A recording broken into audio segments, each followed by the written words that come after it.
첫 시간에 나오는 내용은 빅뱅입니다. 그러니까 결국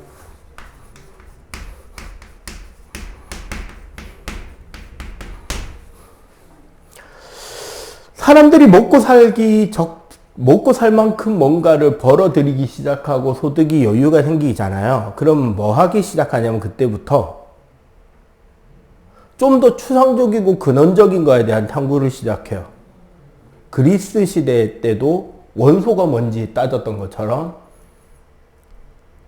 근현대 2차 대전, 1차 대전 전후 이제 어느 정도 사회가 충분히 먹고 살 만큼 발전이 된 뒤부터는 이 우주의 시작, 이 우주 전체는 어떤 구조냐, 어떻게 생겼냐, 어떤 형태로 되어 있냐, 크기는 얼마냐, 구조는 어떻냐, 지금 변하고 있냐, 그대로냐.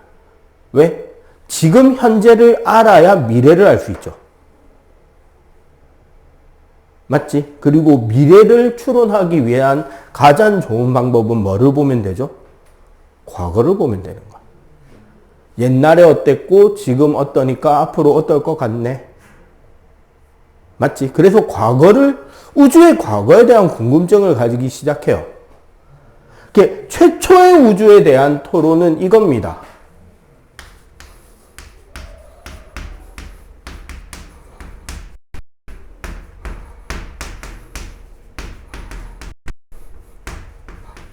정적 우주와 동적 우주의 대결. 우주는 태초부터 이 모습 이대로 만들어져서 지금도 그 모습을 거의 큰 개념에서는 유지하고 있다라는 게 정지된 우주 혹은 정적 우주에 대한 이론이고, 동적 우주는 아니다. 옛날부터 지금까지 우주는 단 한순간도 정지돼서 멈춰 있었던 적이 없다. 끊임없이 변하고 있다라는 게 동적 우주예요. 최초의 학자들의 대결은 정적 우주의 대표자가 아인슈타인이었고요. 동적 우주의 대표자가 누구라고 적혀있네. 내가 사람 이름 종종 많이 까먹어서. 그 사람 두 명 중에 밑에 사람, 뒤에 사람. 하고 한 명 더. 그렇지. 프리드먼이라는 교수의 동적 우주 이야기가 나옵니다. 정확하게 말하면 프리드먼은 동적 우주에서 어떤 우주를 이야기하냐면 평평한 우주를 이야기해요.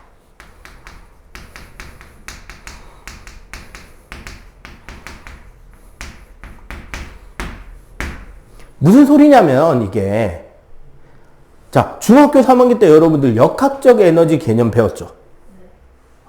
일과 에너지 개념 배웠잖아.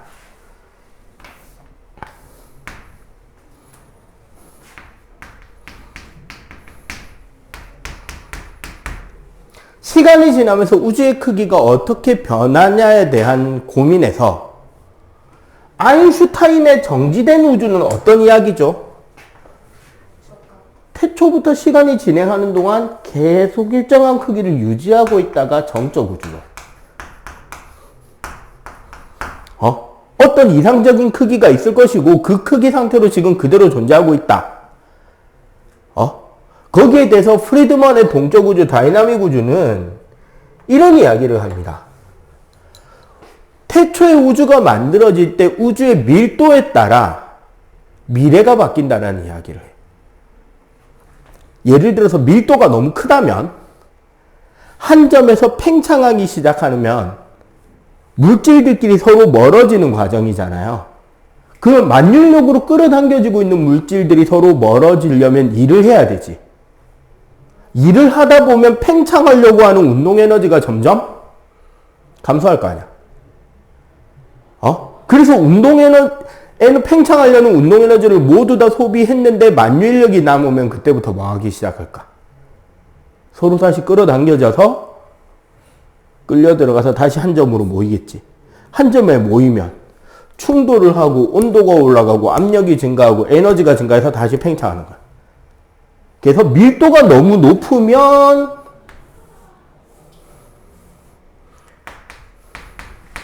밀도가 너무 크면 이렇게 될 거라 생각했고, 밀도가 너무 작으면 어떻게 될까?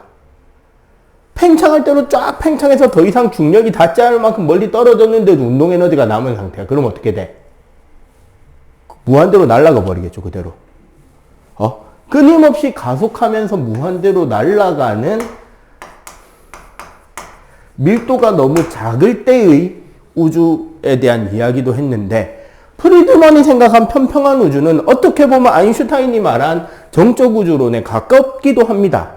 완전히 다른 이야기는 아니었어.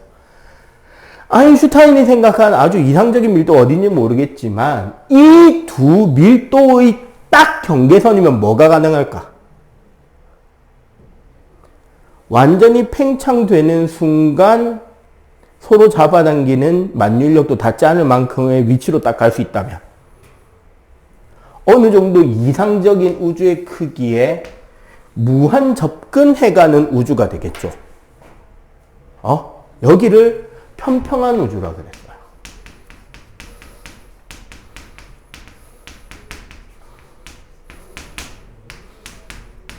어떤 특정한 밀도에서 이런 평평한 우주가 될 것이라고 생각을 했다는 거죠. 그런데 지금 현재 우주는 어디? 이쯤 있다. 아직도 팽창 중이다. 라고 이야기를 합니다. 완전 이거는 배틀이죠. 서로 자기의 연구 모두를 걸고 싸운 거야. 네가 올리, 내가 올리. 이 둘 사이를 깨부셔버리는 첫 번째 변화가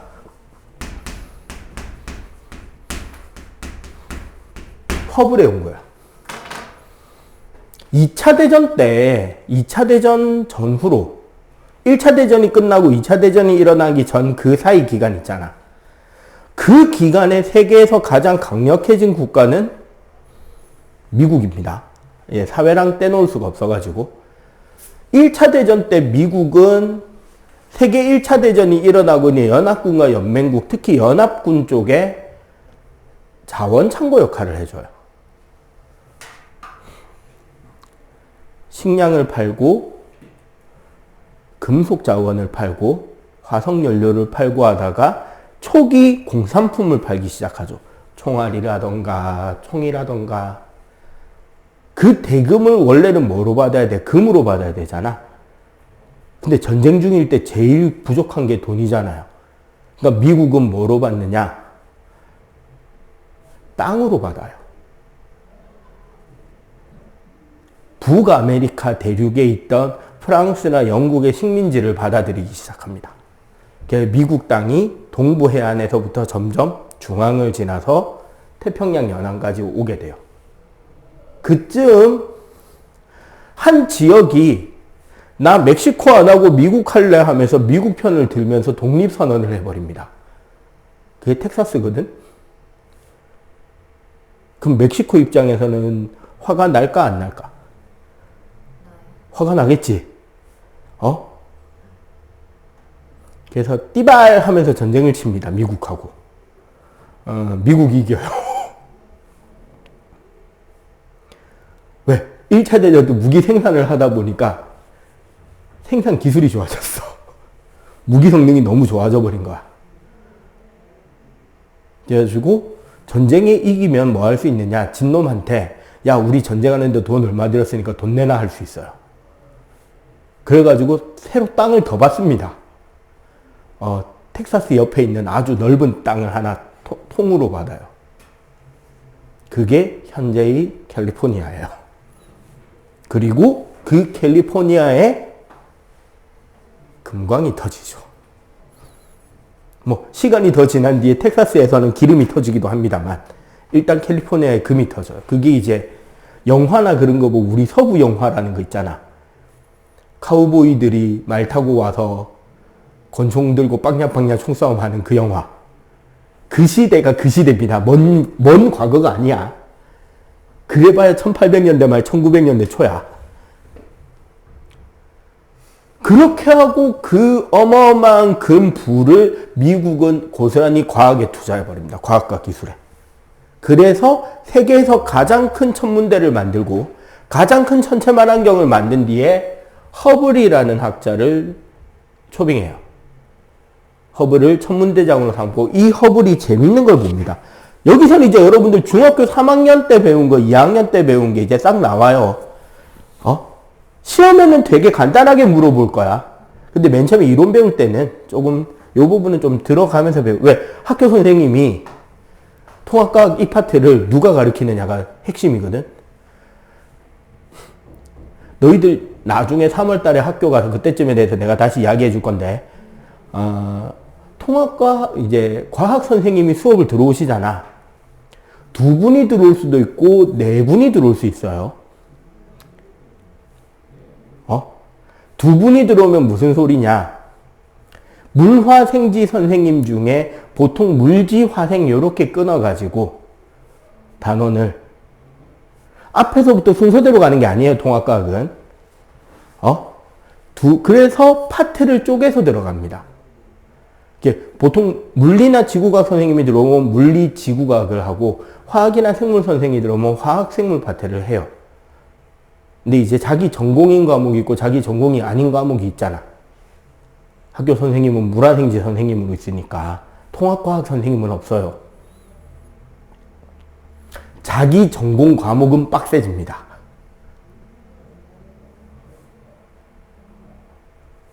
무슨 소리인지 알겠어? 예를 들어 물리 선생님이다. 그럼 1학기 역학 파트가 졸라 빡세져요.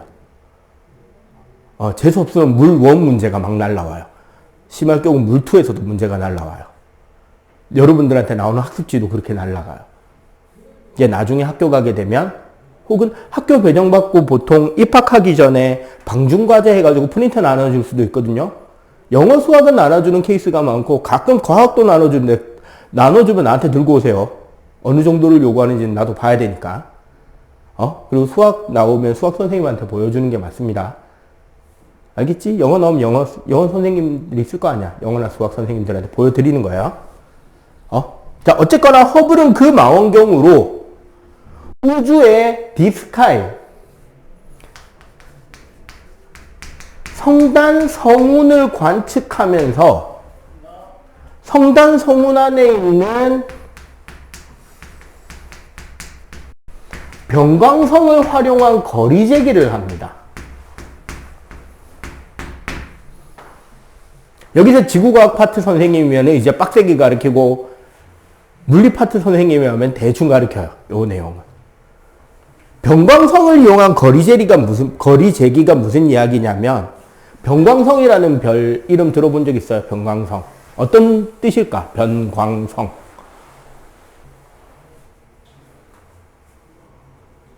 자, 중학교 3학년 2학기에 별에 대해서는 배웠죠.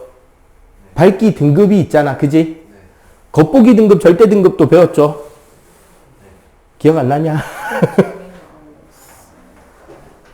기말치고 대충 놀 때 한다고 제꼈구만, 학교에서. 이게 별이 밝아졌다 어두워졌다 밝아졌다 어두워졌다 하는데 별이 죽을 때가 다 돼서 내부가 불안정해지면 진짜 별이 심장 뛰는 것처럼 부풀어 올랐다가 쪼그라들었다가 부풀어 올랐다가 쪼그라들었다가를 반복해요. 마치 우주가 이렇게 되는 것처럼. 쪼그라들 때 밝아지고 부풀어 올 때 어두워지고 하면서. 근데 여기서 중요한 건 뭐냐면 밝기의 변화 주기 있잖아. 이게 길수록 실제로 더 밝은 별이 돼.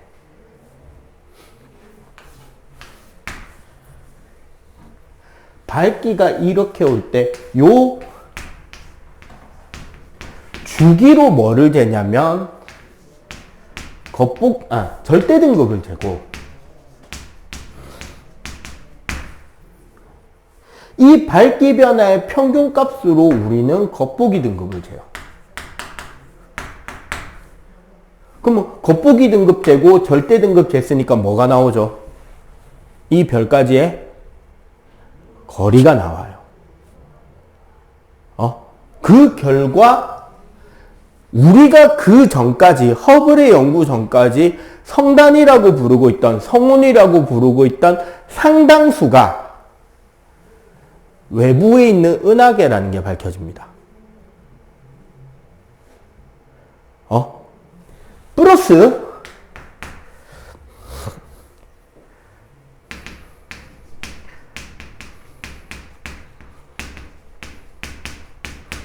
도플러 효과라는 게 있어요. 코로나 이후로 앰뷸런스 지나가는 거 되게 많이 소리 듣잖아요. 앰뷸런스 소리가 어때? 여러분들한테 다가올 때 소리랑 멀어질 때 소리가 같아요, 달라요? 다르지? 언제가 더 높은 의미야? 가까이 있을 때가 아니라 가까이 올 때, 멈춰있을 때는 소리 똑같아요. 다가올 때는 파동이 쪼그라들면서 삐용삐용삐용삐용 하면서 음도 빨라지고 높은 음이 돼요. 나한테서 멀어질 때 이게 파장이 늘어나면서 히히히히 하고서 늘어져, 소리가. 낮아지고, 그지? 이렇게 파장이 변하는 효과를 도플러 효과라는데, 이 도플러 효과를 활용해서 뭐를 재느냐? 그 은하들의 후퇴 속도를 쟀습니다. 그러니까 우리 은하계로부터, 우리 태양계로부터 그 외부 은하가 얼마나 더 빠른 속력으로 멀어지고 있는지를 잴 수 있었단 말이야. 혹은 가까이 오는지를. 요거 디테일한 거는 오늘 수업 마치고 선생님이 여러분들 핸드폰에다가 오늘 수업과 관련돼서 보면 되게 좋은 옛날 다큐멘터리 링크 유튜브에 있는 거 하나를 연결해 드릴게요. 시간 내서 한번 봐봐. 한 40몇 분, 50분 정도 되거든? 오늘 수업 내용들 대다수가 다 들어있습니다. 이 옛날 융합과학대 영상 5개로 1학기 다큐멘터리 영상 5개 보면 1학기 전 내용이 다 들어있었어. 근데 교과서가 바뀌면서 지금은 좀 나오는 순서가 좀 틀어졌을 뿐이에요. 근데 내용 자체는 다 들어있거든? 오히려 더 많이 들어있긴 한데, 그거 보면은 이해가 됩니다. 자, 그렇게 해서 쟀더니, 여기서 이제 허블 법칙이 나오는 거예요. 별까지, 그 은하계까지의 거리와 도망치는 속력이 어느 정도 선에서 정비례하다라는 거지. 이거 무슨 소리다? 나한테서 두 배 멀리 있는 녀석은 나한테서 2배 빠르게 도망가는 거야. 나한테서 3배 멀리 있는 녀석은 3배 빠르게 도망가는 거지. 이게 가능하려면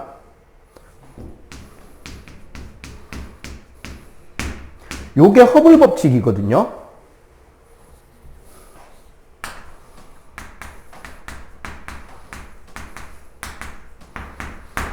이 허블 법칙이 가능하려면 딱 하나밖에 없어요. 별이 움직이는 게 아니라 우주라고 하는 공간 전체가 팽창하고 있다라는 설명이 돼. 공간 자체가 멀어지니까 나한테서 2배 멀리 있는 거는 2배 더 빠르게, 3배 멀리 있는 건 3배 더 빠르게가 되는 거야. 상대적으로 보면 서로가 모든 은하들이 모든 은하들에게서 서로 멀어지고 있어야 되는 거야. 대부분의.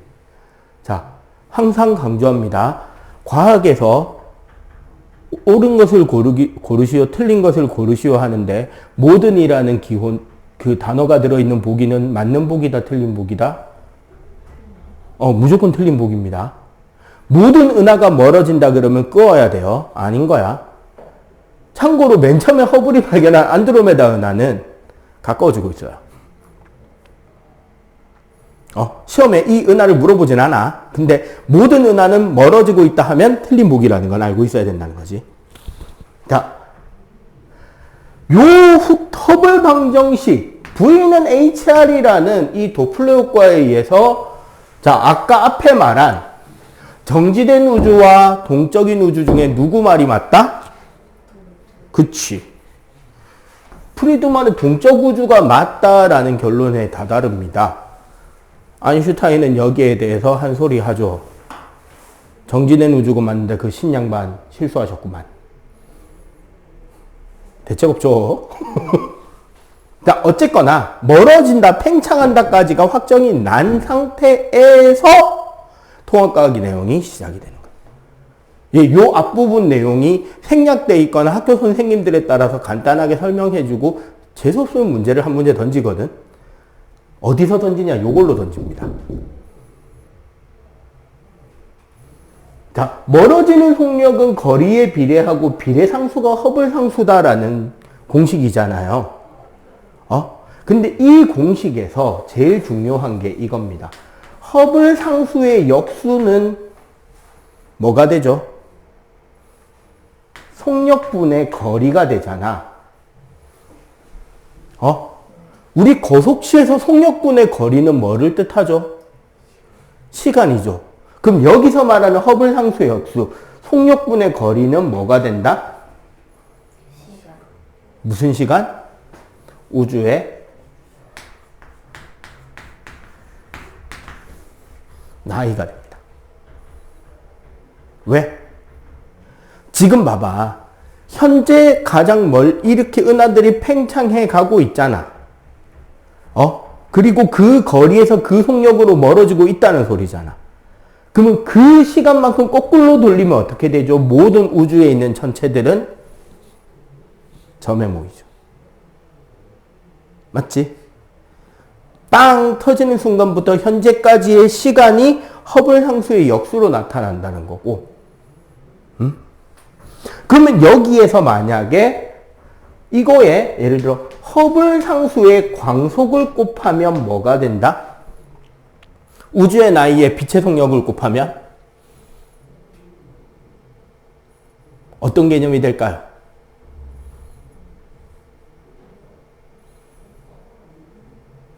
이게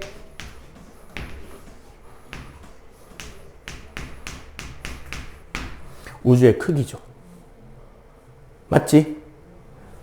빵 터진 순간부터 빛의 속력으로 달려서 갈 수 있는 최고 먼 곳. 혹은 반대로 후퇴 속도가 광속이 되는 곳. 후퇴 속도가 광속이 되는 곳. 우리가 관찰할 수 있는 우주의 크기, 이건 실제 우주의 크기가 되어버리는 거야. 오케이? 요렇게 해서 현재 우주가 팽창을 하고 있다까지 온 상태에서 학회 배틀 2차전이 시작이 됩니다. 자, 일단 팽창하는 것은 알겠어. 팽창은 알겠으니 이제 어떤 이야기를 해보자.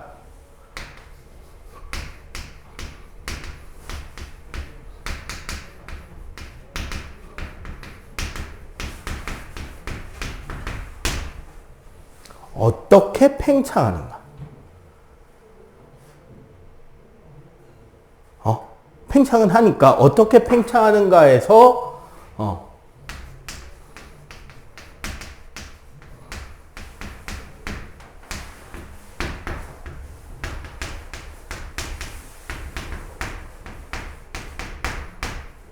요게 붙어요. 정상우주론이라고 하는 프레드 호일이라는 과학자와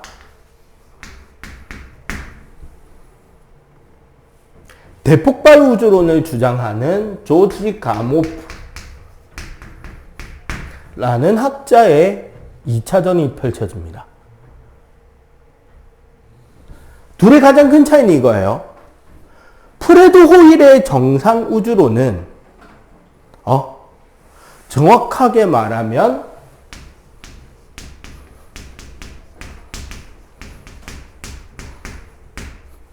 우주는 지금까지 계속적으로 연속적으로 창조되어 오고 있는 중이다가 되는 거야. 끊임없이 우주 어딘가에서는 새로운 우주가 만들어지고 있고 그 새로운 우주가 만들어진 만큼 우주는 공간이 밀려서 팽창하고 있다. 근데 이게 전 우주적으로 랜덤하고 동시적으로 동시다발적으로 계속 생기고 있으니까 멀리 있는 우주는 우리가 볼 때 더 빨리 멀어지는 것처럼 보인다로 설명을 한 거야. 자, 이런 설명대로라면 호일의 정상우주론은 뭐가 일정한 거다? 이게 진짜 중요한, 지금부터 중요한 겁니다. 별표 3개요. 밀도가 균일하다는 거야. 우주 전체의 밀도가 균일해요. 왜? 새로운 물질이 만들어지고 물질이 생긴 만큼 부피가 밀려나는 거니까. 그리고 이 밀도 균일이라는 것 자체가 끊임없이 우주가 팽창하더라도 새로운 물질이 만들어지면서 팽창한 거니까 동시에 온도도 균일하다라는 내용이 내포돼 버립니다. 우주의 에너지 밀도가 계속 균일할 거니까. 이 상태에서 뭐 한다? 팽창을 해야 되니까 결국 뭐다? 연속 창조 말 그대로 우주의 질량은 계속 증가하고 있다라는 설명이 되겠죠. 맞지? 그에 비해 가모프의 대폭발은 순간 창조에 가까워요.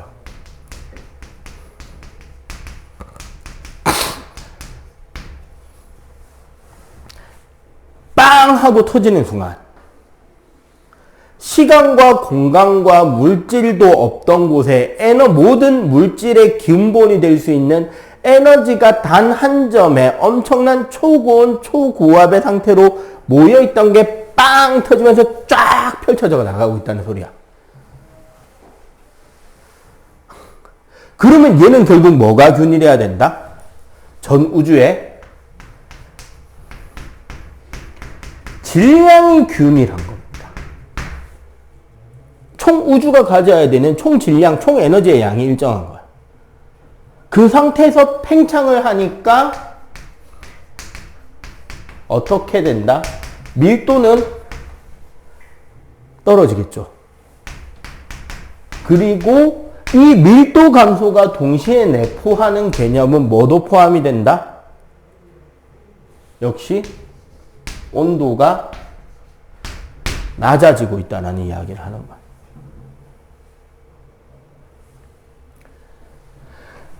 사실 우리가 여기서 말하는 대폭발이라는 이 단어가 그 유명한 단어죠. 최근에 한 명 빼고 다 구설수에 휘말렸고 최근에 한 명은 이것 때문에 머리카락 뜯겨, 발톱 뜯겨, 눈썹 뜯겨 개고생했던 그 아이돌 댄스 그룹이 하나 있죠.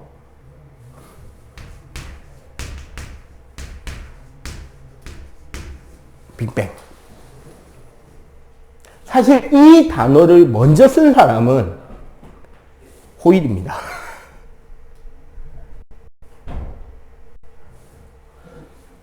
호일 교수가 캠브리지 대인가 스탠퍼드 대인가 하여튼 영국 대학교 교수인데요.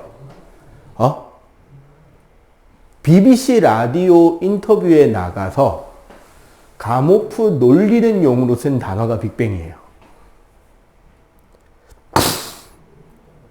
요즘에 우주는 어떻게 만들어져서 현재의 모습으로 다가오고 있는가에 대한 연구를 하고 있고, 나와 경쟁 중인 미국의 어떤 교수가 말하길 우주는 한 점에서부터 터져 나오듯이 물질이 뻗어 나와서 현재의 우주로 변해가고 있다라고 이야기를 하는데, 그렇다는 말은 우주가 폭발로서 창조되었다는 소리다. 폭발로 창조되었다니 나는 그 사람 머릿속에 뭔가 중요한 게 뻥 하고 대폭발한 거 아닌가 걱정된다 라면서 놀려요. 그 놀린다고 쓴 단어가 빅뱅이에요. 그러자 가모프는 자기 이론을 아주 쉽게 명확하게 설명해 주셔서 감사하다고 그때부터 자기 이론에 대한 강연이나 설명을 할 때 빅뱅이라는 단어를 아예 대놓고 쓰기 시작해버립니다.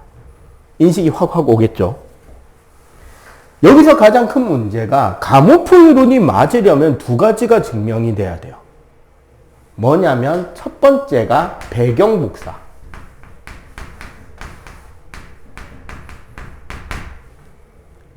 가모프는 온도가 낮아지는 것 때문에 어느 순간 빅뱅 순간에 터져 나온 빛이 현재도 발견이 되고 있어야 된다라는 이야기를 해요. 아마 파장이 길어져서 우리가 알고 있는 빛의 형태가 아닌 라디오파나 마이크로파 정도에서 발견이 되지 않을까라고 생각한다라고 예상했고요. 그리고 두 번째, 가모프 모델이 맞다면, 가모프가 예측한 모델대로라면 현재 우주 전체에서 가장 많은 물질의 양인 수소와 헬륨의 질량비가 약 3대1 정도일 것이라고 추정했습니다. 가모프는. 여기서 이 배경 복사의 발견이 상당히 중요한 포인트였는데, 이건 뭐냐면, 우리 금속은 투명하나요? 광택이 나죠. 빛이 반사되죠. 왜 반사된다라고 배웠어? 왜는 안 배웠죠? 금속 표면에 매우 빠르게 돌아다니고 있는 자유전자들이 밖에서 들어오는 빛 에너지를 흡수에다가 방출하기 때문에 광택이 나는 거거든. 즉 전자들 때문에 빛이 반사되는 거예요. 표면에서. 그런데 배경 복사라는 게 무슨 소리냐면, 뒤에 가서 이제 빅뱅 과정을 설명할 때 한 번 더 이야기를 할 텐데, 태초에 빵 터질 때는 빛이 생겼을 거 아니야. 에너지와 함께. 근데 이 빛이 공간 전체에 흩어져 있던 전자들 때문에 진행되지 못하고 갇혀 있다가 우주가 식으면서 어느 순간에 전자가 원자에게 들러붙게 되고, 그러면 대부분의 우주 공간은 다시 어떻게 된다? 텅 비게 되겠죠. 그 텅 빈 순간에 뻗어나온 빛들이 도플러 효과에 의해서 파장이 길어져서 지금은 전파나 마이크로파, 라디오파 정도에서 관측이 될 것이다 라고 이야기를 했었단 말이야. 이론과학자니까 자기가 증명할 수는 없죠. 시간이 흘러 배경 복사는 결국 미국에서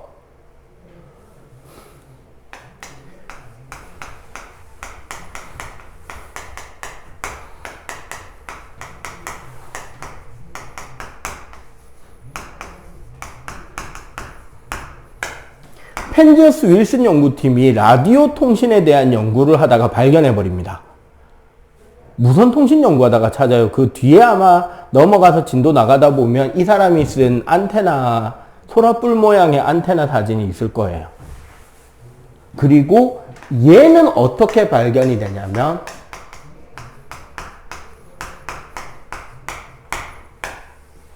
먼 우주에서부터 오는 빛의 흡수선 스펙트럼을 연구했더니 우주에 존재하는 원소의 질량비가 수소 헬륨 3대 1이라는 것을 찾아내게 됩니다.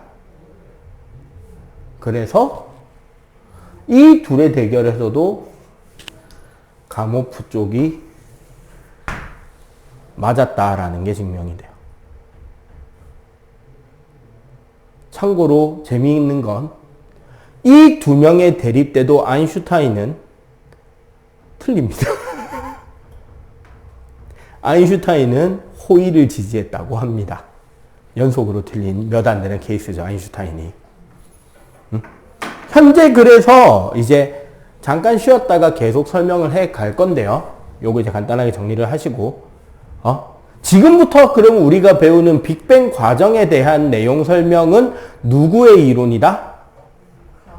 그치. 가모프 모델을 기반으로 해서 설명을 한다라고 생각하시면 되겠습니다. 알겠죠? 간단하게 정리하자. 자, 저기 12쪽 B. 자, 빅뱅과 초기 원소. 자, 기본 입자에 대한 설명이고요.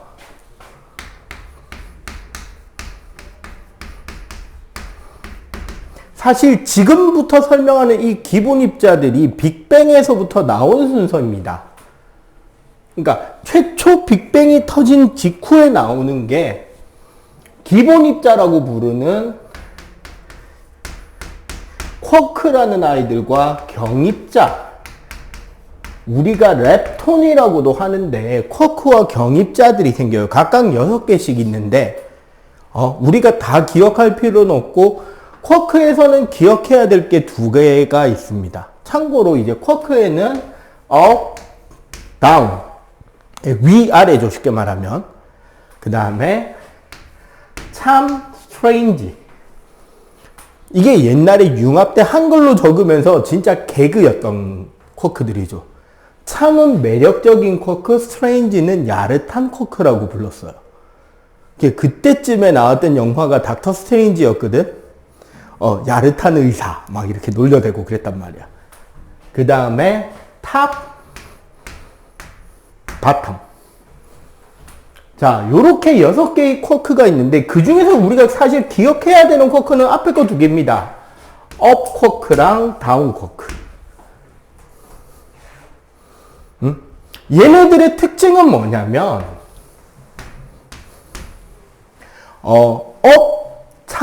탑 쿼크는 그 전하값이 플러스 3분의 2 일렉트론이에요. 쿼크 하나당 전하값이 전자 3분의 2만큼의 양전하를 띄어요.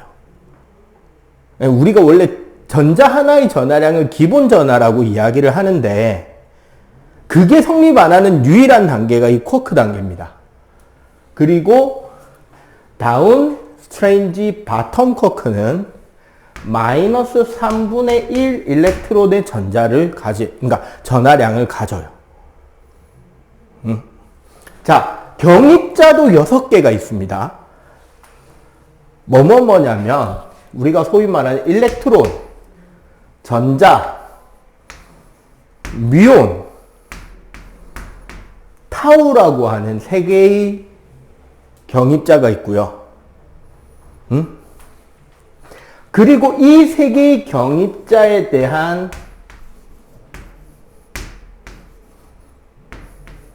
각각의 중성미자라는 녀석들이 있는데 여기는 다 기억할 필요가 없습니다.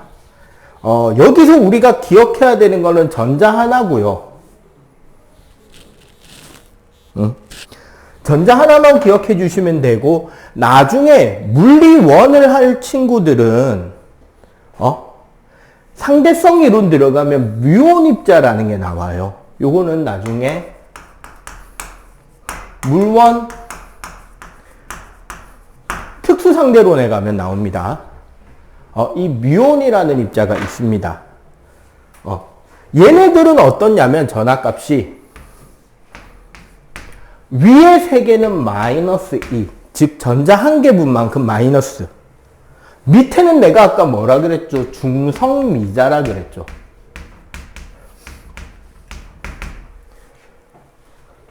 경입자라는 뜻이 가벼운 입자라는 뜻이잖아. 그 얘네들보다도 훨씬 더 가벼운 애들인데, 얘네들은 전하값이 0이에요. 중성미자. 말 그대로. 그래서 이제 우리가 알아야 될 거는 업, 다운, 일렉트론 3가지만 기억해 주셔도 사실은 됩니다. 통합과학에서는. 알겠지? 이게 최초로 빅뱅이 빵 터지고, 그 순간부터 에너지가 있고 사대력이 나뉘어집니다. 강한 핵력, 약한 핵력, 전자기력, 만유력, 혹은 중력이라고 부르는. 얘네들의 상호작용으로 최초로 만들어지는 입자들이 쿼크 6개, 경입자 6개, 매개자 4개, 그 다음에 질량을 주는 입자. 이래가지고 19개가 만들어져요. 근데 그건 이제 우리가 핵물리학 전공 과목 가서 배우는 거고, 그냥 우리는 쿼크라는 녀석들이 최초 빅뱅 직후에 만들어졌다. 요까지만 알면 돼요. 자, 그리고 이런 쿼크들이, 자, 여기서 이제 요 쿼크들이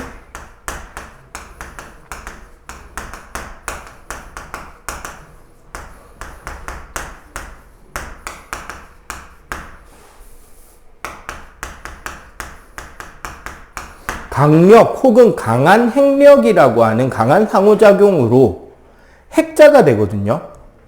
근데 어떻게 뭉쳐지느냐? 잘 봐봐. up, up, down. 혹은 up, down, down. 자, 요렇게 2가지 입자로 뭉쳐져요. 각각의 전하량이 얼마씩일지 생각해 봐봐. 그럼 얘네들의 정체가 알려집니다. 위에는 얼마가 되죠? 플러스 2죠. 얘 뭐일까? 얘가 프로톤이에요. 양성자. 그럼 얘는? 그치. 얘는 0이 되잖아. 그럼 얘는 뭐가 될까요? 우리가 알고 있는 거. 여기서부터 이제 중등에서 나오는 입자들인 거니까. 0인 거. 무거운데 양성자랑 질량 비슷한데 전화 안 뛰는 거.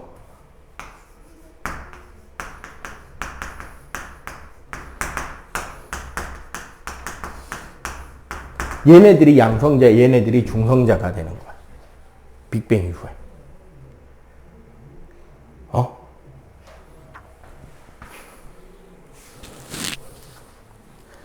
자.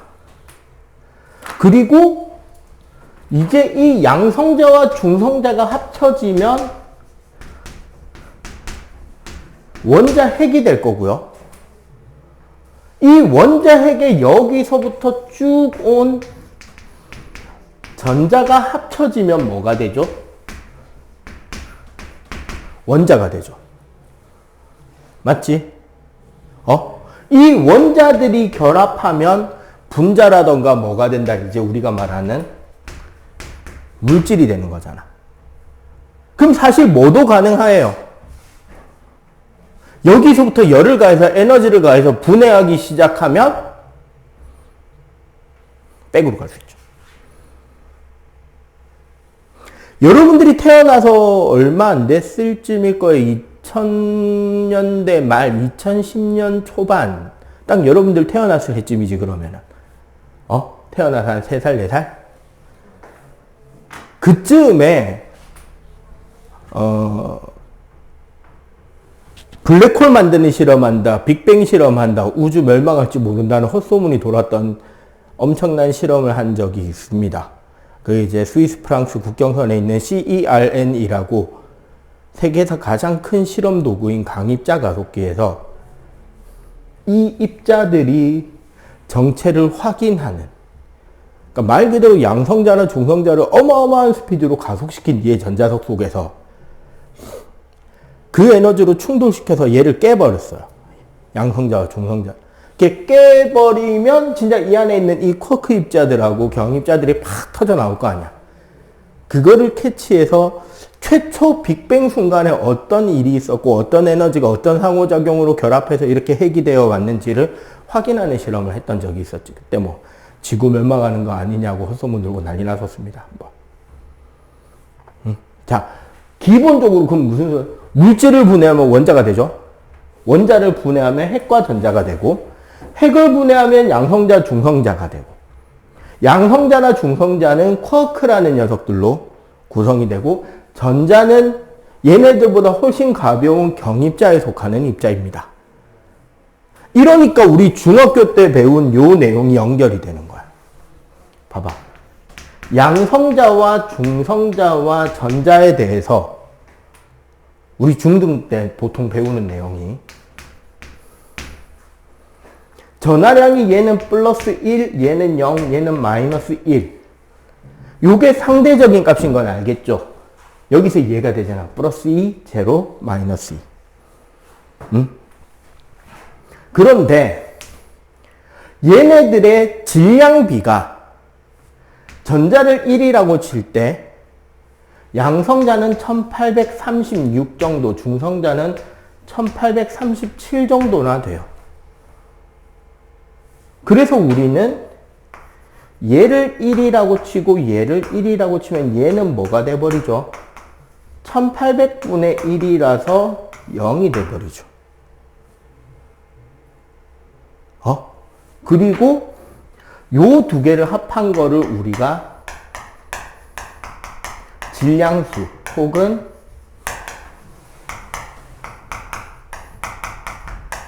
원자량이라고 부르는 값이 되는 거였지. 그리고 이렇게 해서 원자들이 원자량이 있기 때문에 중학교 3학년 1학기 때 배운 화학 반응의 규칙성에서 원래 일정 성분비는 뭐냐면 화학 반응 시 원소를 구성하는 물질을 구성하는 원자들 사이에는 일정한 개수비로 결합한다 해서 원자들 각각의 질량수를 곱하면 무슨 비로 바뀌어버린다? 질량비로 바뀌어버리는 그 개념이 거기서 들어가는 거였습니다. 알겠죠? 이제 기본 입자 소개는 간단하게 했어요. 메모할 거 있으면 빨리 메모 좀 하시고. 자.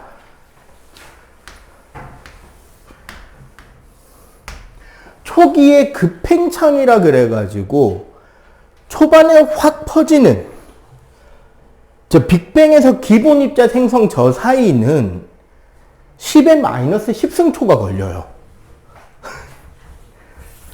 근데 이 순간까지는 아직 시간 개념도 공간 개념도 없기 때문에 실제 팽창 속도는 광속을 초월했다라고 정도로 계산이 됩니다. 정확하게 예상이 됩니다. 아직 그까지는 우리가 알 방법이 없으니까요. 그리고 여기에 우리가 아까 배운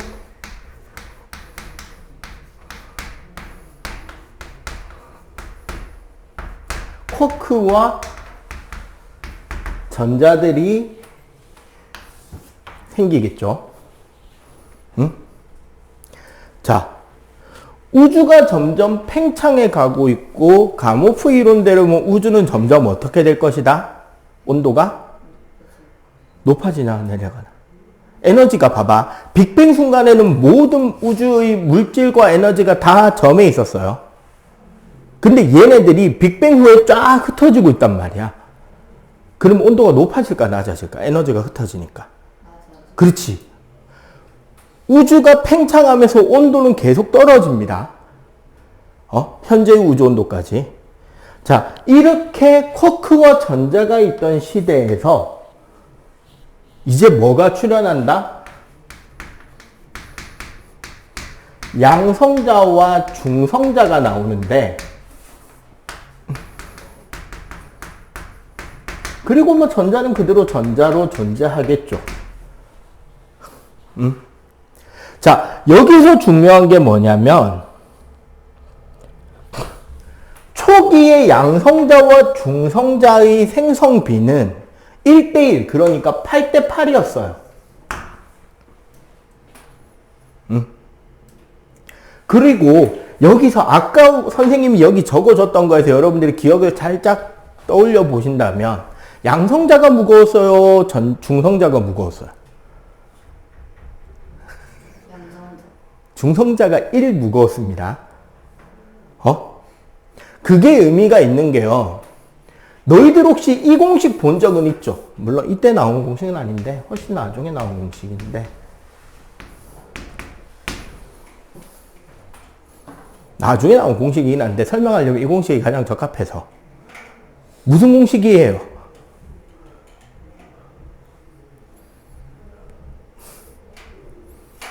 그럼 누가 만든 공식이에요?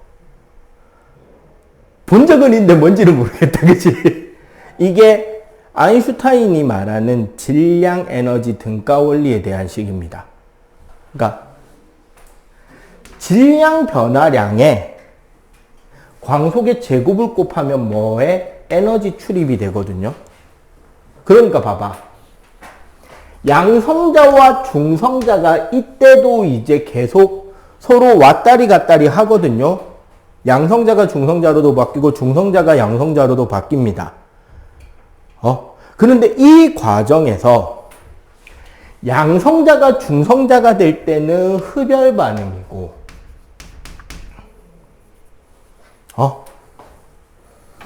중성자에서 양성자로 갈 때는 발열 반응이에요.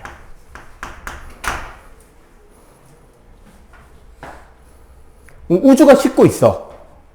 어느 반응이 더 잘 일어나기 좋을까? 우주 온도가 내려가는 중이니까. 흡열이 쉬울까? 발열이 쉬울까? 점점 우주가 식어가면 발열이 쉽겠죠. 그래서 최종적으로 양성자와 중성자의 비율이 바뀝니다. 우주가 식기 때문에. 몇 대 몇으로? 14대 2까지 가서 멈춰요. 여기까지가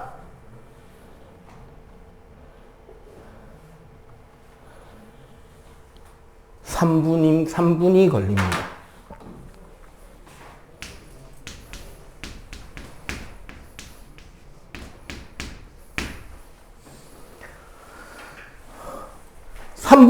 빅뱅 후 3분이 지났고 우주 온도는 10억 켈빈까지 떨어졌습니다. 지금 우리 입장에서는 상상도 못할 만큼의 고온이지만 엄청나게 식은 거예요. 온도가 이까지 식었기 때문에 더 이상 양성자와 중성자가 서로 바뀌지는 못하게 돼요. 그리고 아직도 전자는 그대로 전자예요.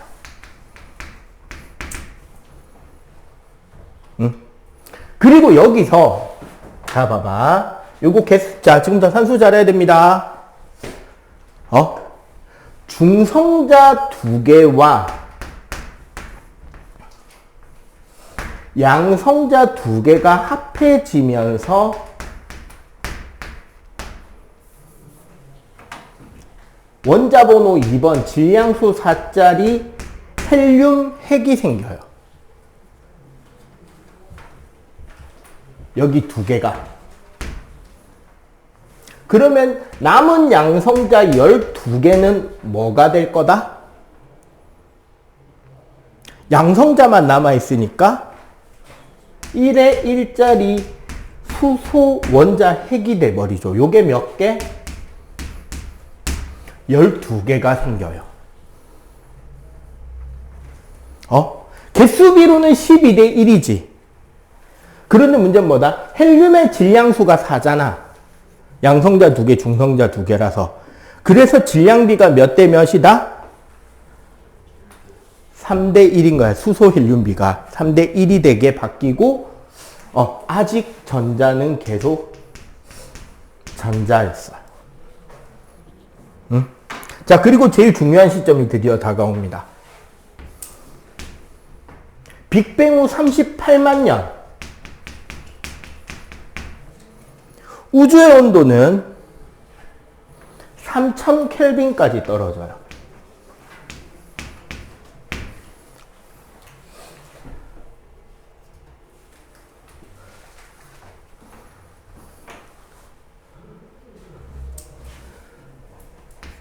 H 플러스가 전자를 받아서 수소 원자가 되고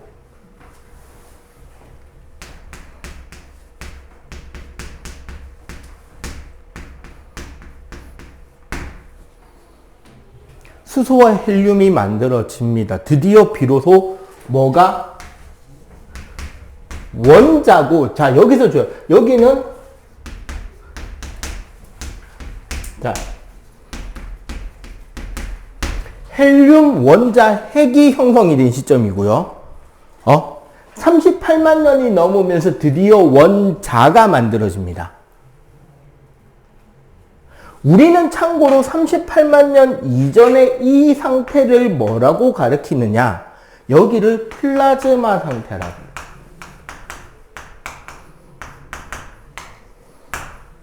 플라즈마 상태가 무슨 소리냐면 쉽게 말하면 핵과 전자가 분리돼서 공간 전체의 전자가 자유롭게 떠다니는 상태야. 그러면 빛이 진행이 될 수가 있다 없다? 없다. 아까 금속 표면에서 전자들 때문에 빛이 튕겨 반사된다 그랬잖아. 근데 공간 전체에 전자가 날아다니면 그 공간은 빛이 진행할 수가 없는 상태잖아. 그런데 그 전자들이 전부 다 원자 핵 주위에 다 잡혀버린 거야, 드디어. 그럼 우주 공간은 사실상 텅 비어버리죠. 우주 공간이 텅 비게 되고 그 빈 공간에 뿜어져 나온 빛들이, 이때 터져 나온 빛들이 빅뱅 후 38만 년 3000 켈빈일 때 터져 나온 빛이 바로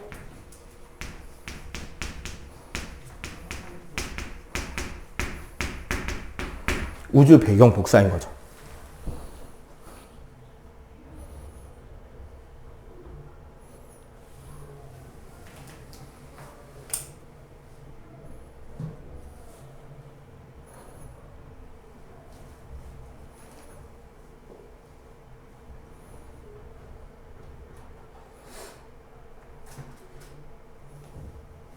자, 저기 14쪽을 넘어가 봅시다. 드디어 원자가 만들어졌고 우린 14쪽 윗부분 내용까지 온 거예요.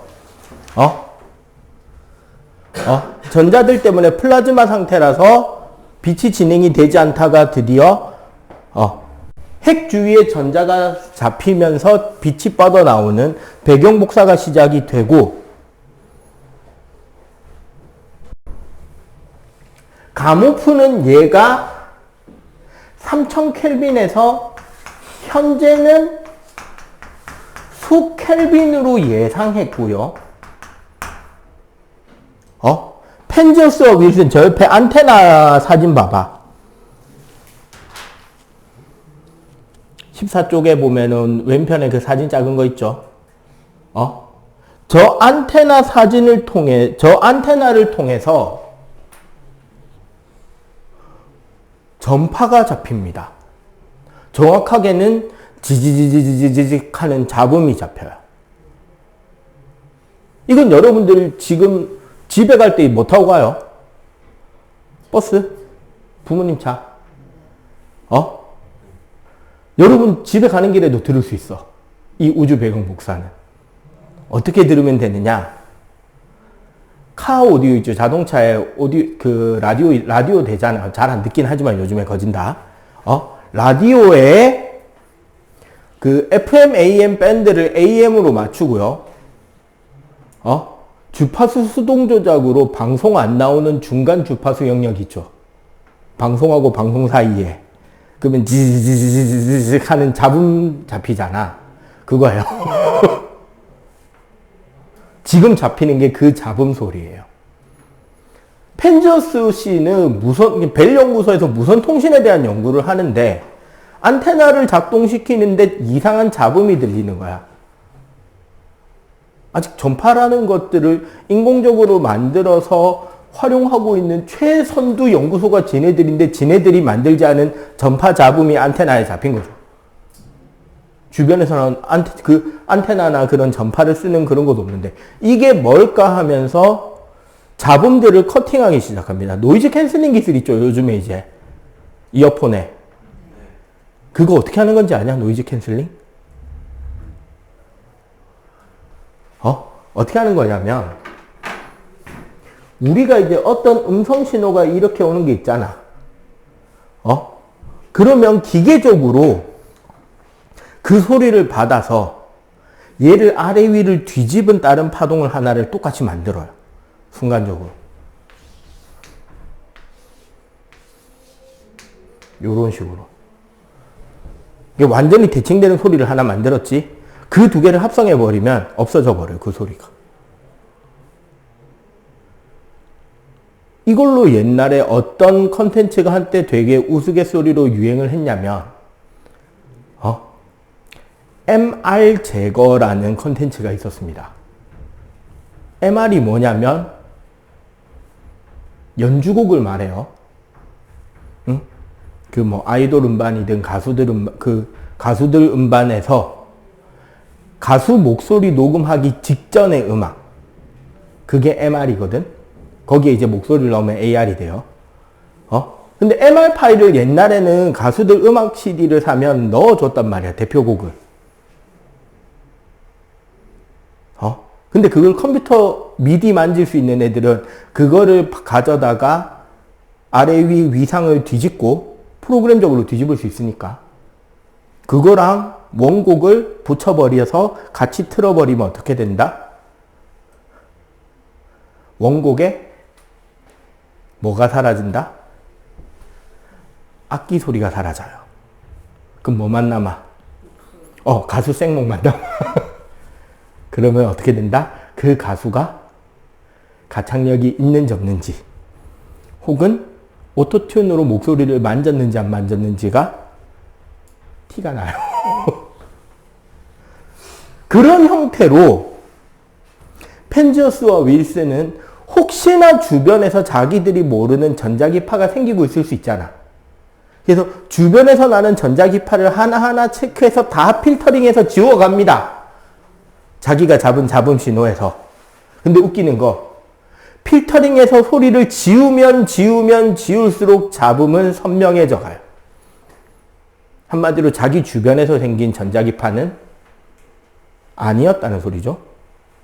그리고 그 전자기파가 어디서 확인이 되느냐? 모든 하늘의 모든 방향에서 다 잡히는 거예요. 그러니까 전 우주에 가득 찬 잡음이 들려온 거예요. 스피커로. 그 라디오 사이에, 전파 사이에 그 잡음이. 그거를 연구한 펜지어스 씨는 노벨상을 받습니다. 이게 우주 배경 복사다. 오케이? 자, 이렇게 우주 배경 복사가 발견이 되었으니까 누구 말이 맞다? 가모프 말이 맞다는 근거가 되었죠. 아까도 이야기했다시피. 그리고 현재 이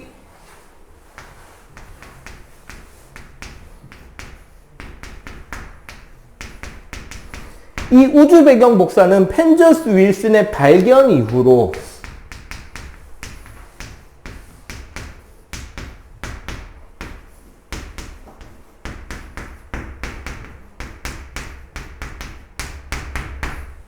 코비 위성, WMAP 위성, 플랑크 위성에 이르기까지. 요거 세 개는 인공위성입니다.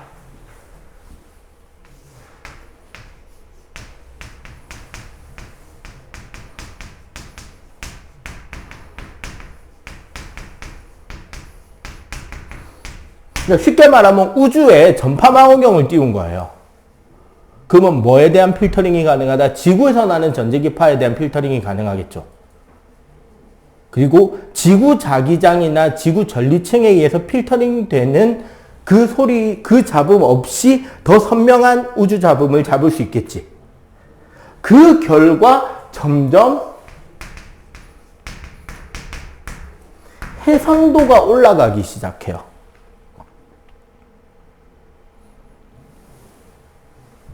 이 결과 나온 게 저기 14층 밑에 있는 저 사진입니다. 맨 밑에. 거기에 붉은 곳과 파란 곳이 있죠. 색깔이. 우리는 그냥 흑백입니다. 어쩔 수 없어요. 이거를 보면 모든 우주에서 골고루 오는데 뭐에 차이가 있다?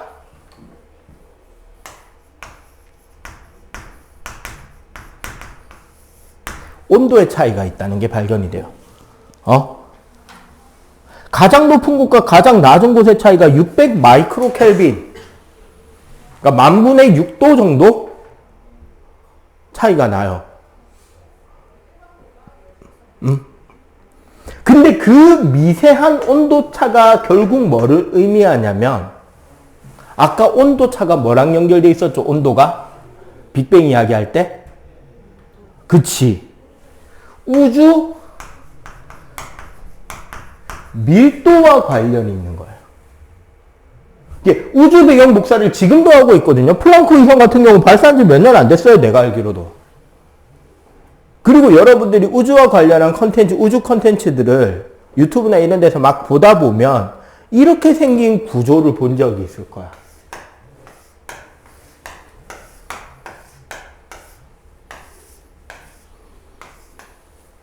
막 거미줄처럼 생겨갖고 나비 넥타이 3개처럼 이렇게 그려져서 여기가 막 빙빙빙 돌고 있는 구조. 한 번쯤 그래픽으로 본 것 같죠, 왠지.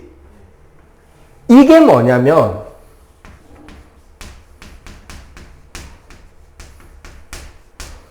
이 우주 배경 복사 사진에 대한 밀도 연구를 다각도로 종합해서 입체적으로 구현해 본 우주 전체의 구조도인 거야. 그러니까 우주에 은하라던가 성간물질이라던가 이런 것들이 모두 다 균질하게 분포되어 있는 게 아니라 그 중에서 좀 더 밀도가 높은 곳, 밀도가 낮은 곳이 있다는 거지. 그래서 우리 지구와 달이 있죠. 이건 지구계지. 그리고 지구계는 태양계에 속하죠. 태양계는 우리 은하에 속하고 우리 은하는 국부은하군이라는 작은 은하군에 속합니다. 여러 개의 은하들이 모여있는. 여기에 뭐 안드로메다 은하도 있고 그래요. 그리고 다시 얘네들을 다시 더 큰 은하단이라고 하는 더 큰 단계가 있고 뭐 초은하단 이 뒤에 이제 우주 거대 구조까지 연결이 돼 확장돼 가는데 그 우주 전체의 구조를 연구하는데 이 우주 배경 복사가 사용이 되고 있는 겁니다. 오케이? 자, 정리하자면 빅뱅 우주론에서 이런 거예요. 자, 중등 때 내용을 연결해서 설명해 볼게요. 고체 열 에너지를 가하면 입자 운동이 활발해져서 입자들끼리 딱 정해진 대로 붙어 있지 못하고 움직이기 시작하면서 액체가 되지. 여기서 열 에너지를 더 가하면 액체 입자들이 운동이 너무 활발해져서 지네들끼리 가까이 있지 못하니까 자유자재로 날아다니는 뭐가 돼요? 기체가 되죠. 맞지? 그 기체에서 우리가 에너지를 더 가하면 어떻게 될까? 아니죠. 핵 주위를 돌고 있는 전자들이 에너지를 얻으면서 핵에서 점점 멀어지기 시작해요. 그러다가 일정 이상의 에너지를 다 가해주면 전자들이 다 흩어져 버리는 거예요. 그게 이 상태야. 여기서도 에너지를 더 가해주면 이제 뭐가 분리돼 버린다? 핵에서 양성자와 중성자가 분리가 되고, 우리가 더 에너지를 가해줄 수 있으면 양성자와 중성자조차도 쿼크로 분해가 되는 거죠. 이 단계까지 가면 그때의 물질 거동은 언제와 똑같다? 빅뱅 후 10의 마이너스 10승초 혹은 10의 마이너스 6승초. 10의 마이너스 10승초, 10의 마이너스 6승초인데 필요 없거든요, 여기는. 3분 38만 년. 요 두 군데는 외워두셔야 됩니다. 오케이? 그렇게 해서 물질이 흩어지고 우주 빅뱅이 생기고 펜지어스와 윌슨이 관측하면서 가모프가 맞다는 게 거의 확증이 돼버려요. 그 뒤에 스펙트럼 연구 등이 더 활발해지면서 우주의 수소와 헬륨의 비율이 3대 1이라는 것도 확증이 되면서 가모프 윈 해버립니다.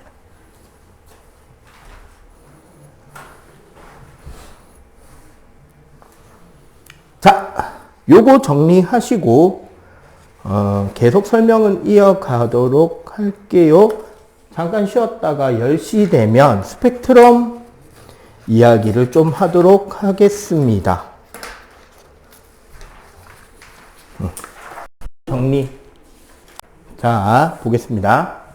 스펙트럼이란 여러분들 중2 때 화학할 때 불꽃 반응 스펙트럼 배웠죠? 그거랑도 연결이 되는 거예요.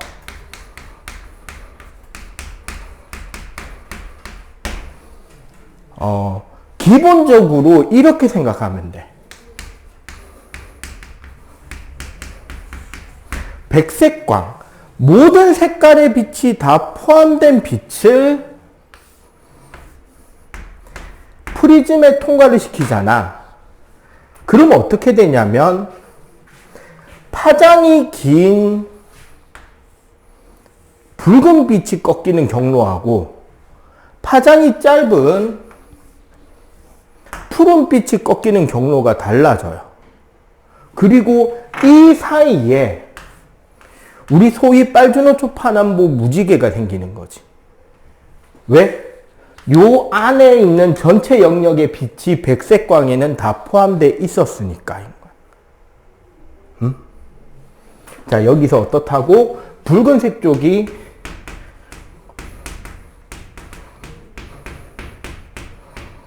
파장이 길다. 푸른색, 보라색 쪽이 파장이 짧다가 돼요.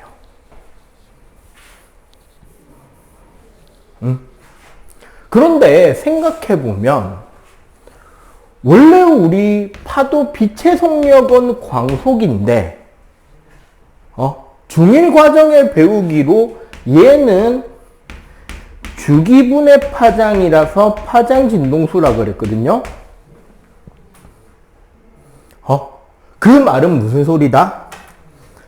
파장이 길다라는 말은 진동수가 작다는 소리가 되죠. 파장이 짧다는 소리는 진동수는 크다는 소리입니다. F가 진동수죠. 그래서 결국 파장이나 파장 람다나 진동수 프리퀀시 F는 둘 다 빛의 색깔을 뜻하는 물리량이 돼버려요. 그런데 여기서 연속 스펙트럼이 나오는 경우도 있고 우리 원소들의 불꽃 반응에서는 뭐가 나왔죠? 선 스펙트럼이 나왔죠. 그게 어떻게 나오는 거냐면 자, 요거 한번 봅시다. 가운데 우리 원자 핵이 존재하죠. 플러스로. 응? 그리고 핵 주위에 전자가 도는데 한 개의 길을 돌아요? 아니면은 여러 개의 길이 있어요?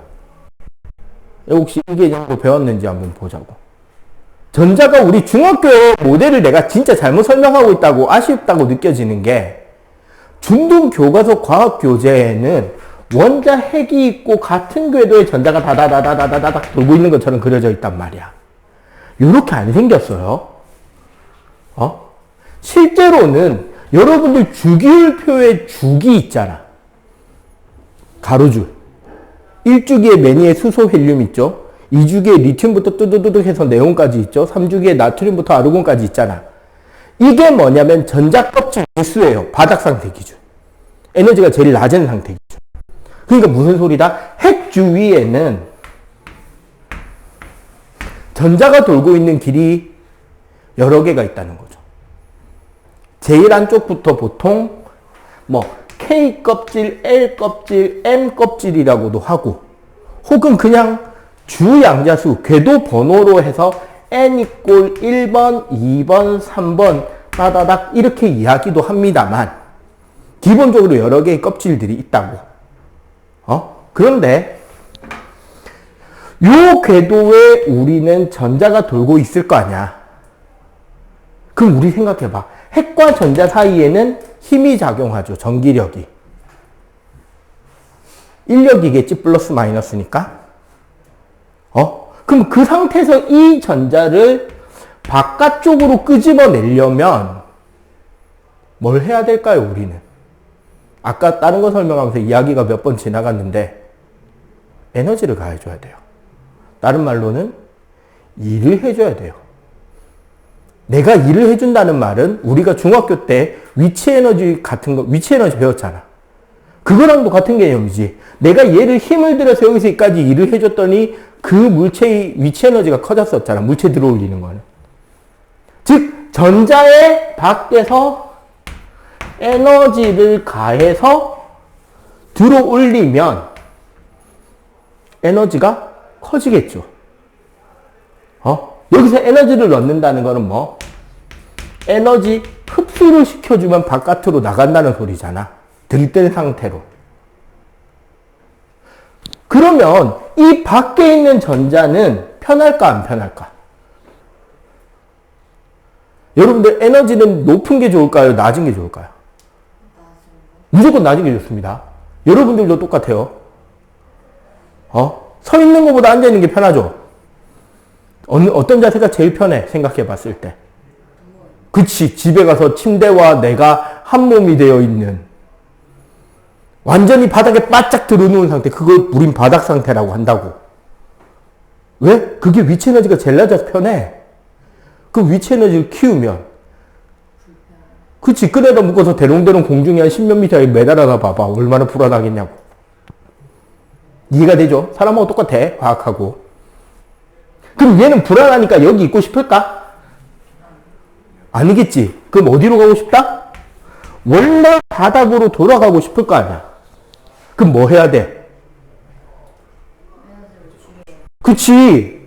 흡수했던 에너지를 여기서 이제 뭐 해야 돼? 방출해야 된단 말이야. 여기서 방출하는 에너지 크기는 얘랑 얘랑이 가지는 궤도별 위치 에너지 차이만큼 여기서 흡수, 여기서 방출하는 거예요. 그럼 여기서 흡수하는 에너지 크기와 여기서 방출하는 에너지 크기는 어때야 돼? 그치, 당연히 같아야 되는 거지. 그지?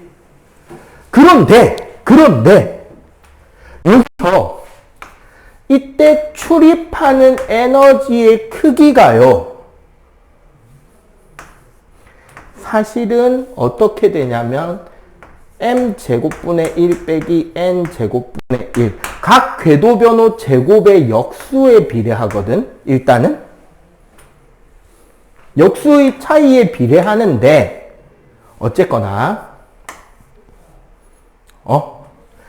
이 크기가 진동수에 비례해요. 그 말은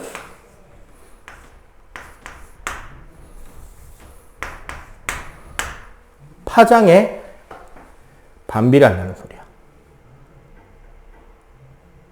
즉 많이 떨어질수록 무슨 에너지가 나온다? 큰 에너지가 나오고 작게 떨어지면 적은 에너지가 나오는데 에너지가 진동수에 비례한다고요. 그럼 봐봐. F가 작다는 말은 에너지도 작은 빛인 거야. 붉은색이. F가 크다는 말은 에너지도 큰 빛인 거예요. 보라색 쪽이. 그래서 잘 생각해봐. 여러분들 학교에 식판 살균 소독하는 거 무슨 빛으로 하고 있어요? 급식실 지나가다가 잘 봤으면 기억을 할 텐데. 그 안에 형광등 무슨 색 불 켜져 있어? 저기 컵하고 식판 소독기가 노란불이 켜져 있다고? 파란불 켜져 있죠. 그 자외선 나오는 형광등이에요. 파란 빛만 나오고 가시광선 영역에서부터 자외선 영역이 나온다고.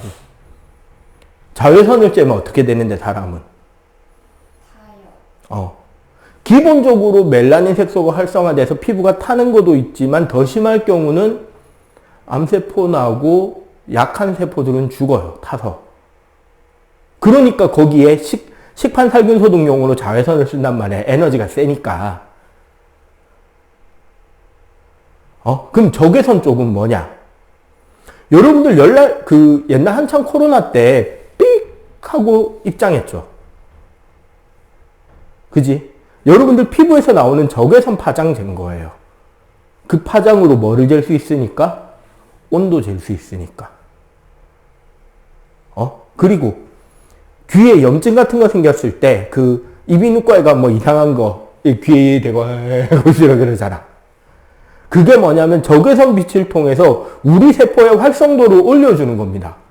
에너지가 세면 뚫고 들어가서 세포 태워 죽이고 암세포 태워 죽이고 하는 에너지. 이거는 세포 활성도만 올려주는 거예요. 우리 스스로 회복하게. 적외선 온열 치료란 말이야. 어릴 때 할매들이 배 아프다 그러면은 할매 손은 약손이다 하면서 배 쓰다듬어 주는 것도 따지고 보면 적외선 치료예요. 손에서 적외선 나오니까. 여기가 약한 빛, 여기가 센 빛이라고. 이해가 되지? 자, 그런데 생각해보자. 여기서 내가 아까 전기력으로 땡긴다 그랬잖아.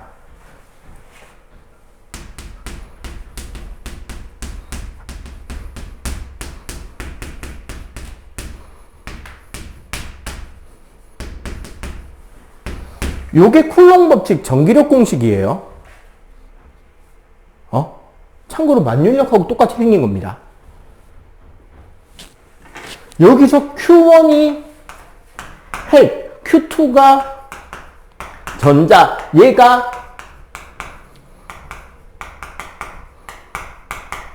각 전자별 궤도 반지름 값이 될 거 아니야.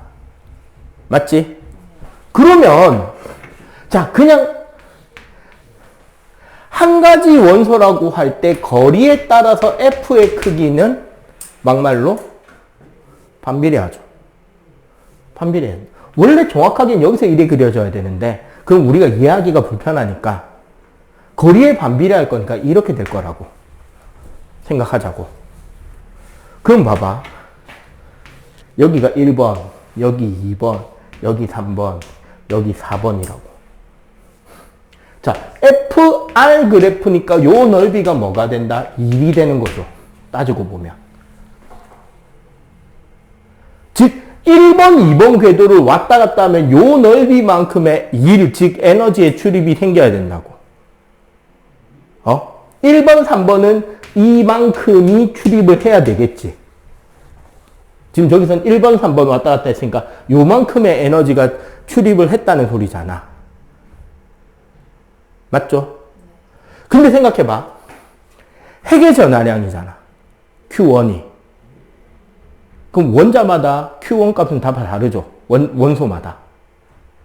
그지?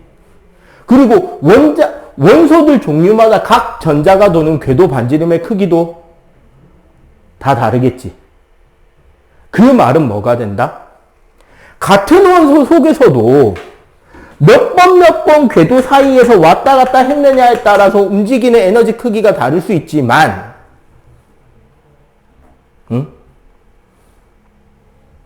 같은 원소 안에서도 다른 에너지가 출입되지만 원소별로 출입하는 에너지 크기도 당연히 다 다르게 나타나죠. 이해가 되지? 그런데 그 에너지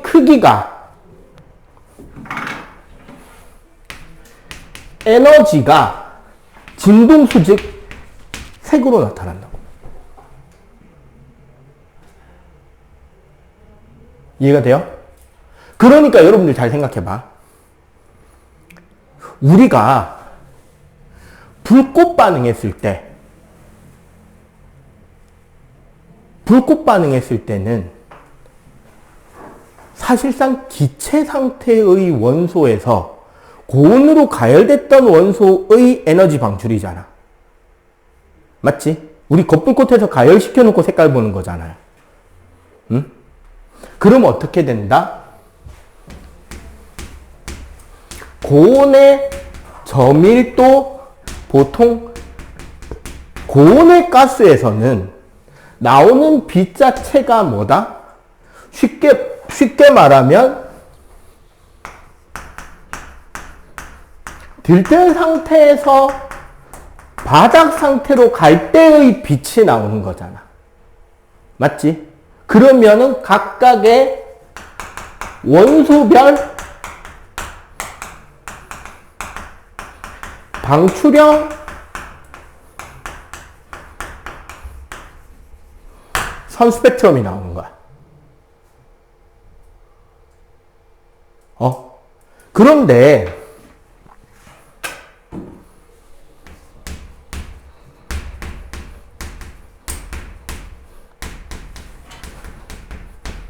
항성 같은 경우나 고온의 고밀도 물체에서 나오는 빛, 우리 백열등 우리 필라멘트 백열등에서는 백열화 현상이라 그래가지고 금속 자체를 엄청나게 저항해서 가열된 금속에서 열에너지 복사 방출인데 그게 온도가 높다 보니까 가시광선 영역에서 빛이 나와지는 거란 말이야. 그게 우리가 말하는 전구 필라멘트에서 나오는 빛이에요. 근데 이럴 경우는 여러분들이 나중에 물리학 1에서 에너지띠 개념을 배우면 되는데, 원래는 봐봐. 여기가 각 궤도별로 원소들의 에너지가 선으로 나타나 있단 말이야. 그냥 원자 상태는. 그런데 이런 고온 고체 상태가 돼버리면 요 에너지 그래프가 어떻게 되느냐. 1번 영역이 선이 아니라 여기서 여기까지가 1번 영역이 되는 거야. 띠가 생겨요. 여기서 여기까지가 2번 영역, 여기서 여기까지가 3번 영역, 여기서 여기까지가 4번 영역이 돼서 이렇게 잡혀요. 그러면 에너지 폭이 봐봐. 요 사이 크기가 다 가능하죠? 그 다음에 여기에서 여기까지도 가능하지? 그러면 에너지의 흡수 방출이 여기서는 전자가 있을 수 있는 위치는 요 네 군데밖에 없었는데 여기서부터는 전자가 여기에서 여기, 여기, 여기에 존재할 수 있는 거야. 이러면 되게 다양한 빛의 영역이 나오겠지. 쉽게 말하면 선 스펙트럼의 선의 굵기가 되게 폭이 각각의 선이 넓게 나올 수 있겠죠. 조금 더 옆에 빛들도 나올 수 있으니까. 그지? 그래서 어떻게 되느냐? 선들이 붙어버려요. 그래서 고온 고밀도 변에서는 연속 스펙트럼이 나오는 거야. 고온이라서. 자세한 건 물리학 1 에너지띠 가서 배워야 됩니다.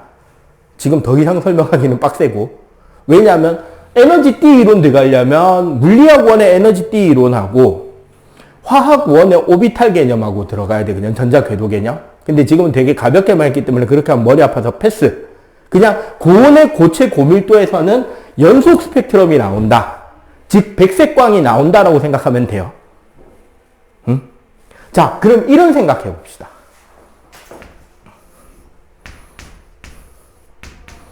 고온의 별에서 무슨 빛이 나온다고? 연속된 빛이 나올 거 아니야. 근데 이게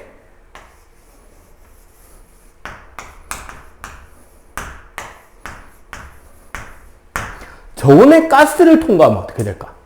소위 성간물질.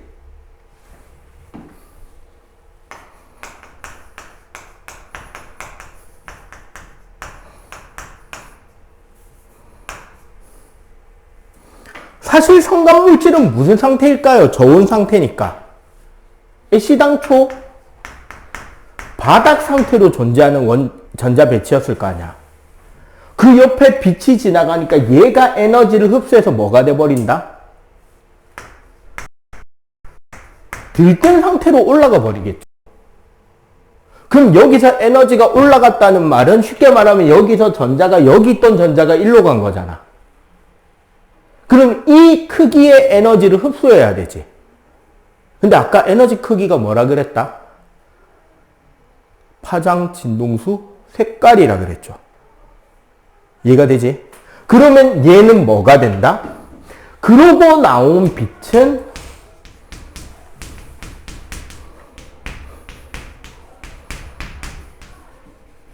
흡수선 스펙트럼이 되는 거야. 이거 쉽게 말해서 원래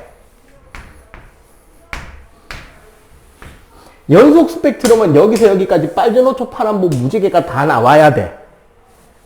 여기 선 스펙트럼은 예를 들어 얘가 수소가스다. 그러면 수소가스가 원래 내는 빛의 선들이 표시가 되는 거지. 빨간 선 하나, 약간 녹색 선쯤에 하나, 진한 파란색, 보라색 선 쪽에 두 개, 뭐 이 정도 나올 거라고. 여기서는 원래 연속 스펙트럼으로 흰 선이 나와야 되는데 어떻게 돼버린다?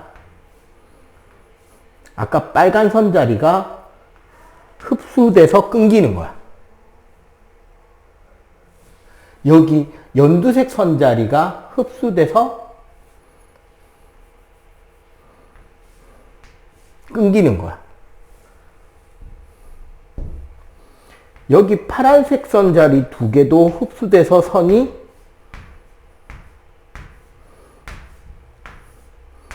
요렇게 끊겨버리는 거지. 요 에너지, 그러니까 여기 에너지, 여기 에너지, 여기 에너지, 여기 에너지를 뭐 당했다? 흡수당했다는 거죠. 그러면 여기가 여기로 흡수된 거지. 얘랑 선의 위치가 똑같으면 무슨 기체다? 여기서 흡수된 만큼 방출된다 그랬죠. 그럼 여기서 방출될 때 나오는 색깔과 여기서 흡수될 때 흡수한 색깔은 어때야 돼? 같은 궤도 사용해서. 같은 원자, 같은 궤도에서 움직였으면. 같은 색깔이어야 되지.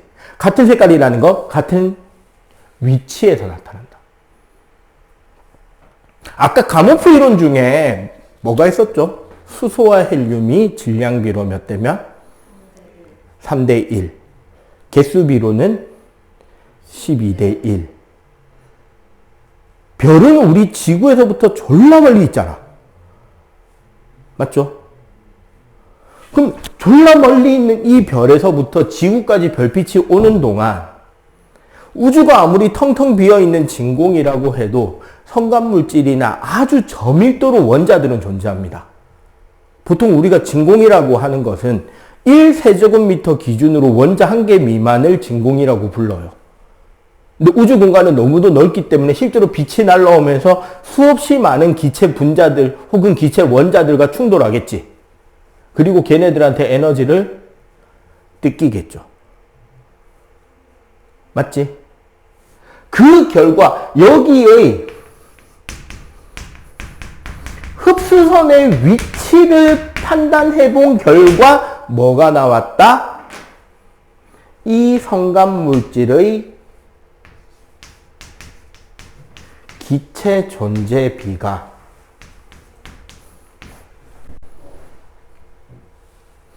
수소 대 헬륨의 질량비로 몇 대 몇? 약 지금도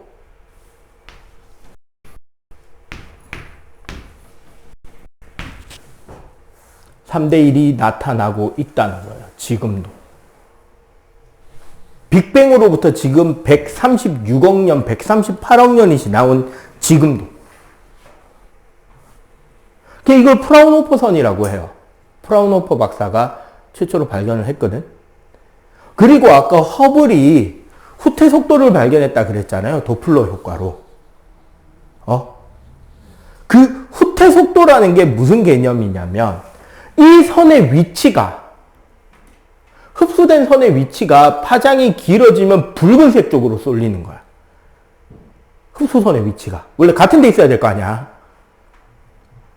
파장이 짧아지면 흡수된 선의 위치도 파란색으로 가는 거예요. 파장이 길어지면 흡수된 흡수선의 위치도 붉은색 쪽으로 가는 거지. 이걸 적색편이라 그럽니다. 즉 적색편이가 나타나는 은하다, 우리한테서 멀어지는 은하다. 청색편이가 나타나는 은하다, 우리한테로 가까워지는 은하다. 적색편이가 조금 생기는 은하다, 적색편이가 많이 생기는 은하다. 나한테로 천천히 오는 은하다, 나한테서부터 천천히 멀어지는 은하다, 나한테서부터 빨리 멀어지는 은하다. 그런데 그렇게 해서 멀어지는 속력과 도플러 효과에 의한 도플러 효과를 통해서 계산한 속력의 계산과 사실 물투가면 계산이 됩니다. 이거도. 우리가 통과한 물원에서는 계산을 안 할 뿐이지. 그 은하까지의 거리를 쟀더니 아까 우리가 본 허블 법칙 그래프, 거의 정비례 그래프가 나온 거야. 그러니까 우주가 공간이 팽창하고 있다는 결론에 도달할 수 있었고, 이 3대1이라는 걸 정확하게 계산 예측을 해낸 가모프의 예측 모델이 정확하다라는 근거가 되는 거죠. 그래서 가모프의 빅뱅 이론이 맞다라는 이야기를 하게 되는 겁니다. 오케이? 그리고 당연히 아까도 말했듯이 원소마다 스펙트럼 선의 위치가 다르니까 우린 불꽃 반응에서 그걸로 그게 무슨 원소인지도 알 수가 있었던 거죠.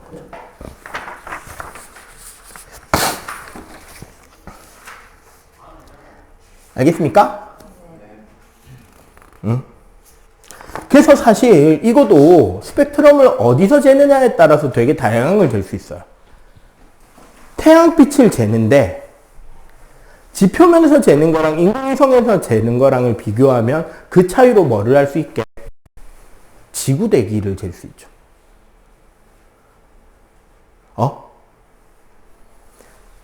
인공위성으로 태양에서 오는 빛의 스펙트럼을 재고 저 멀리 있는 별의 스펙트럼을 재고 혹은 저 멀리 있는 은하의 스펙트럼을 재면 거리도 알 수 있고 우주 공간에 뭐가 있는지도 구별할 수 있죠. 왜? 있는 물질 비율만큼 흡수당할 거니까. 미세하지만. 이런 걸로 우리는 예측을 할 수가 있었던 거고, 그 결과 빅뱅 우주론 예측값과 스펙트럼 분석값이 같은 것이 또한 빅뱅 우주론의 지지 근거가 된다라는 겁니다. 오케이? 자, 지금 그러면 일단 18쪽하고요. 저기 앞에 아까 몇 쪽이었냐? 15쪽하고 두 바닥만 일단 빨리 한번 요거 정리하고 15쪽, 18쪽 한번 풀어보세요.